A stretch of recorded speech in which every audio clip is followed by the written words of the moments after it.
আমার যুবক ভাইয়েরা, আমার নবী বলে, ও জিব্রাইল, তুমি যদি না যাও তাইলে আমি যাইতেছি। আল্লাহর দরবারে তোমার কিছু চাওয়া লাগবে নি।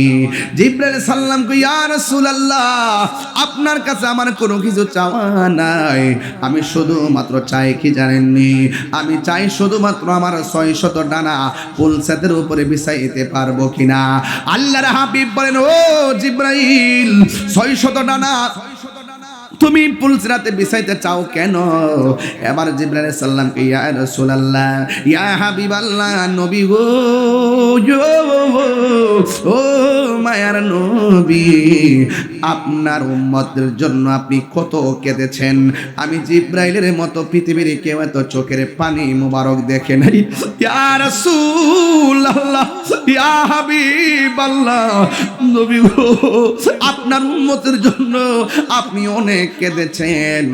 আপনার উম্মতের জন্য আমি একটু হাসরের ময়দানে আমার পাখাগুলো আপনার উম্মতের পায়ের নিচে ফালাইয়া একটু আপনার উম্মতের খেদমত আমি করতে চাই। জোরে জোরে কি আল্লাহু আকবার বলা যাবে না?